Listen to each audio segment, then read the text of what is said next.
Hello,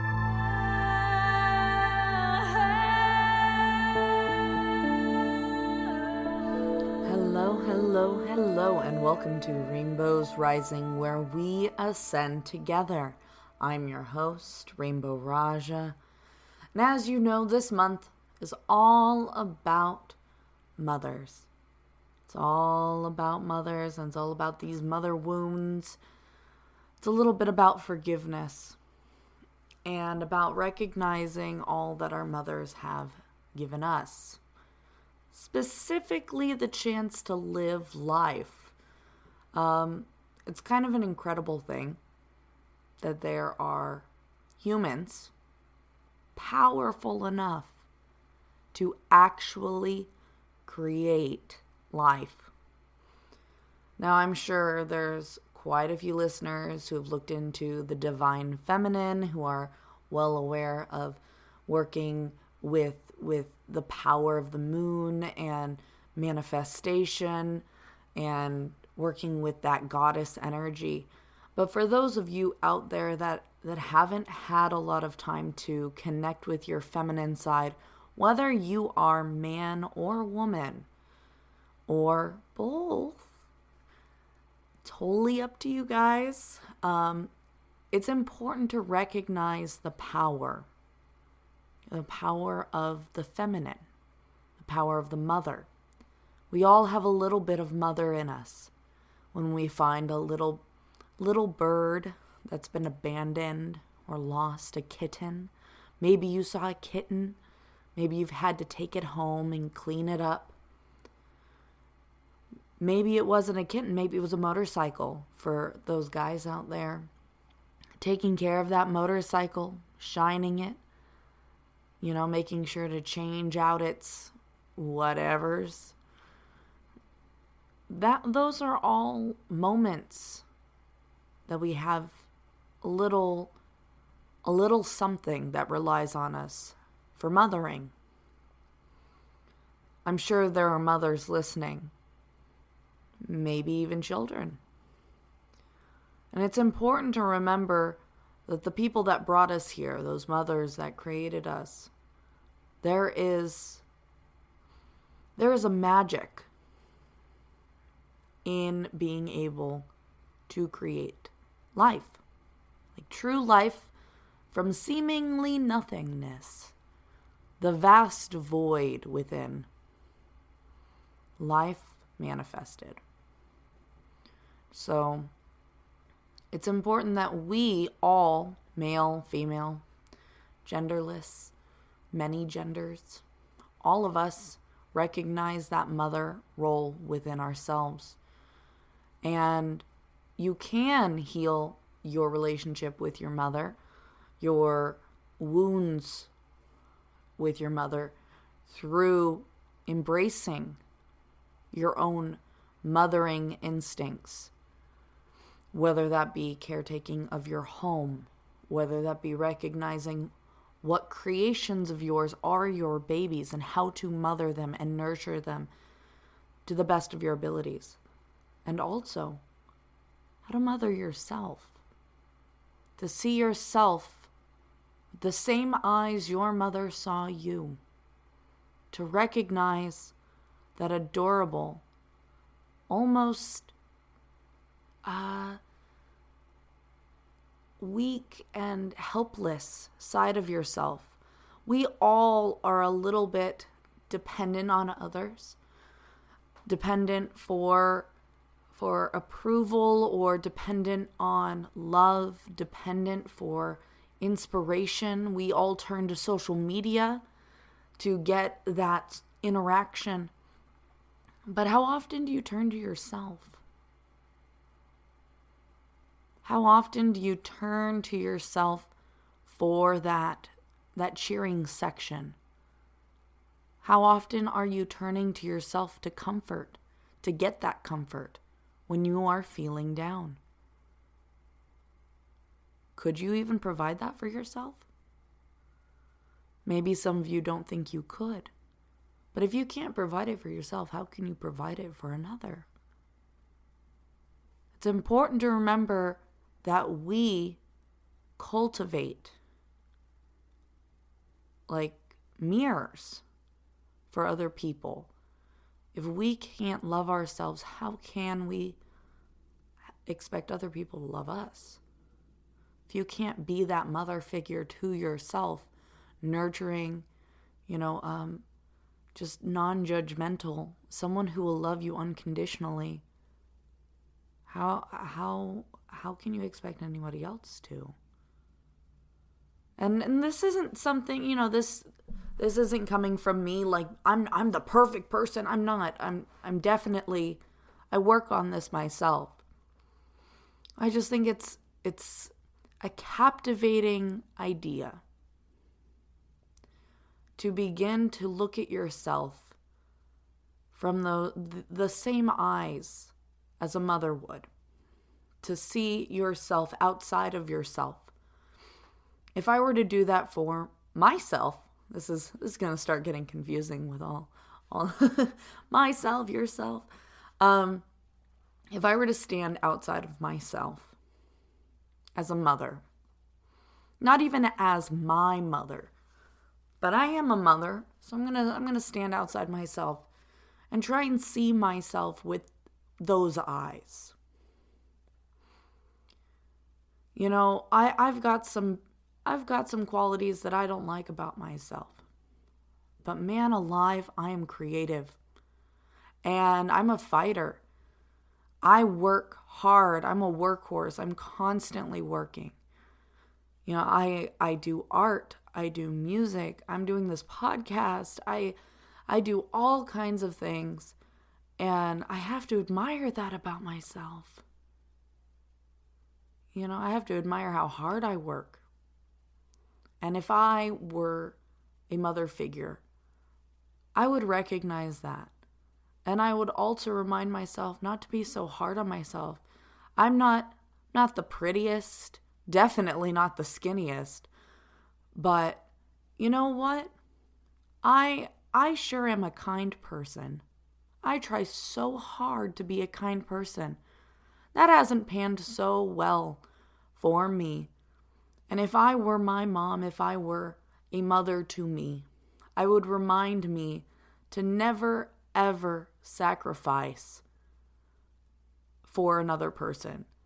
To not settle for less than I deserve. To remind myself, I deserve trustworthy friends. Loyal, caring friends who value me. Sometimes I get a little down because maybe I don't have that as much as I would like to, especially during COVID. But I do have a lot of friends, where I used to live, and I miss them all very dearly. And so I'm just, I'm going to end there, but I could go on seeing myself with these mother eyes.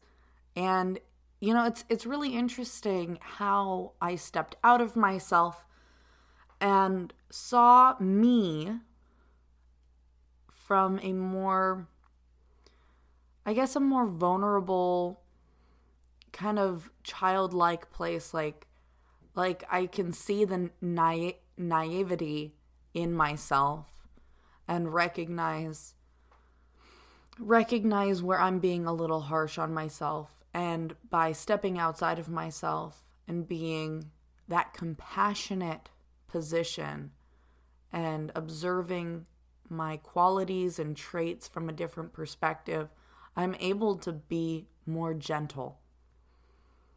It made me really appreciate and almost inspire me in the areas I was looking at just now.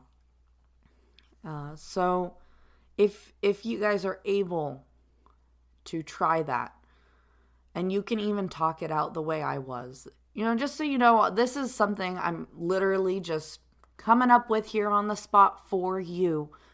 But that practice really, it seemed to work really good just now. So I encourage you guys to give it a shot. I'm trying new things today. I encourage you guys to try some new things. I'm sure some of this information is being channeled through me. But I did want to roll back a bit. that this is tapping in with goddess energy. Being able to step outside of yourself and see yourself with these unconditionally loving eyes, compassionate eyes, that you are stepping into a goddess version of yourself. And this isn't, like I said, this is for anybody. For a guy, be vulnerable.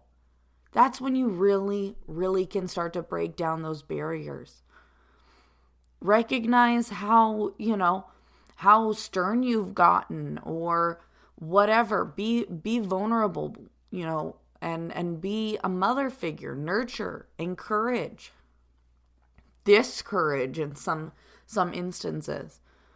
But that practice, it'll help you step into a very powerful manifestor role, because with what you're able to recognize in yourself, appreciate about yourself, and even heal within yourself, you will be able to reflect onto your own family through your actions of doing inner work. It is reflecting onto your family. It is reflecting into your friends and in your social circles and into the collective on a whole. These little tiny things we do for ourselves webs out. There's such a huge energetic wave in ways that you couldn't possibly understand unless you do understand, right? So other ways you can connect in with this goddess, mother, forgiveness energy, because I think a lot of us are so harsh on ourselves, especially with social media, where we're judging our bodies, we're judging, oh my gosh, that person got to their goals, their dreams before me. I'm just not doing enough. I'm just not, for me, it's like I'm so overwhelmed with emails and with all the social media stuff. And sometimes it really makes me just want to, turn off my phone and not turn it back on. But it's important that we are able to step into a role of empowerment and just be gentle on yourself. It's okay that you're not as popular as the 10,000 people you follow. You don't have to even have 100 followers to be, you're special. And it's probably best that you don't have 10,000 people following you. Like, how much energy that would drain out of you is remarkable. I don't know how people are able to have that many followers, but man, it's such a shame that we put so much emphasis on other people nowadays. It's because we have these mother wounds. It's because we're so focused on approval, feeling accepted, wanting people to like us, wanting people to be our friends. I know I'm still in this weird place. When I meet somebody, I want to be their friend. I'm like, hey, you want to be my friend? Almost like we're in elementary school on the playground. Hey, you want to be my friend? Some people take it really well. Yeah, I'll be your friend. Other people are like, what do you... Gosh, wow, that's an interesting way to approach me. Well, you know what? I take it back. No, I'm just kidding. But, it's just so interesting how judgmental people have become. It doesn't matter. All of it doesn't matter. It really doesn't. We should really be embracing each other, recognizing that all of our differences are our strengths. That's what makes a strong village. That's what makes a strong community. If we all like the same stuff, gosh, how boring life would be. I would never be able to learn anything. If everybody knew the same stuff, if everybody liked the same stuff, I would never learn anything. You would never learn anything. We'd have no one to learn from and grow with. No one would push your comfort zone and make you do things you don't want to do, like skydive or go on a boat.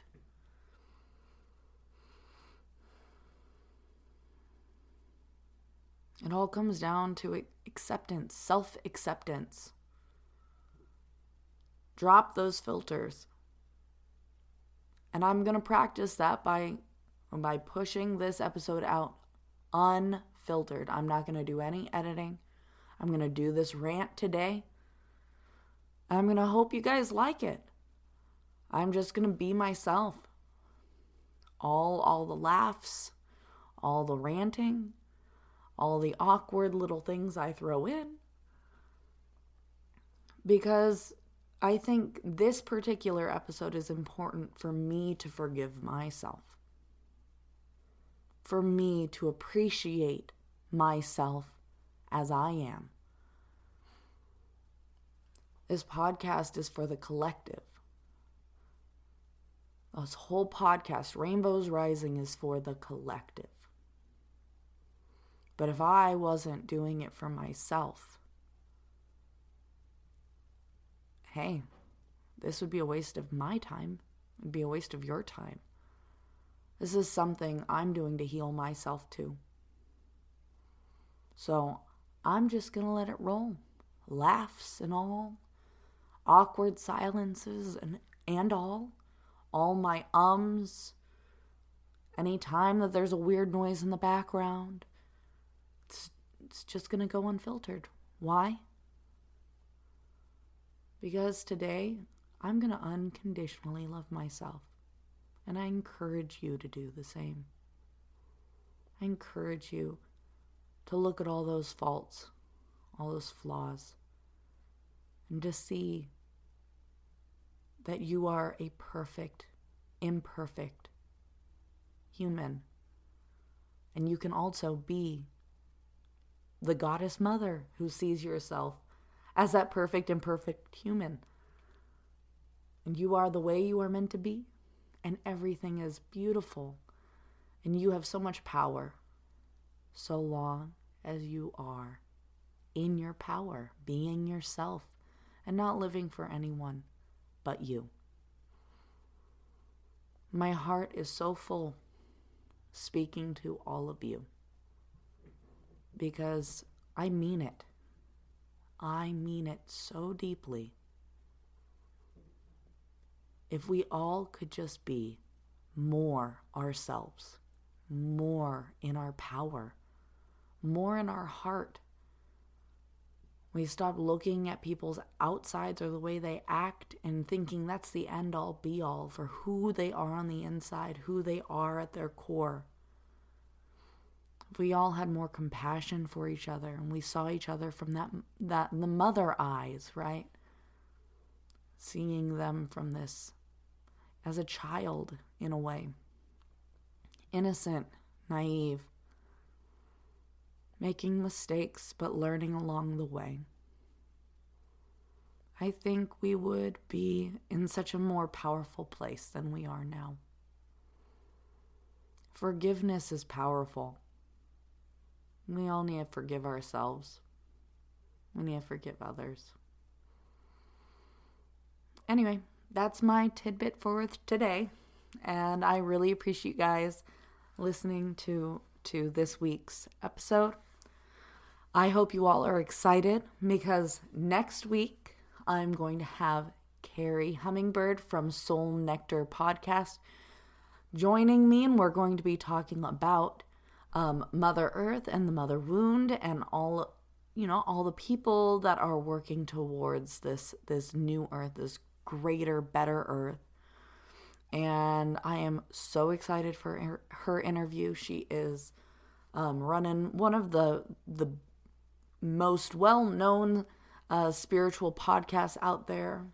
If you haven't been listening to Soul Nectar, I encourage you to go ahead and check her out. Anyway, thank you guys so much, and I look forward to that interview next week. I'm so grateful you all are ascending with me, and have a good week, guys. Bye.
Are you ready to ascend to the next level? This is Rainbow Raaja, your spirit guide calling. Please be sure to keep all arms and legs inside your vessel at all times. I'm just here to remind you to take some time today. Support Rainbow's Rising podcast. Go. Join the Discord community. Check out the Patreon. Get some stickers, custom tarot cards. Check out the merch. The merch. You know you want to. Go connect with Rainbow Raaja. Maybe even get a session. Who knows? Your support helps make this show possible. And she loves to support you. Help support her too. Once again, this is Rainbow Raaja, your spirit guide, guiding you to your ascension.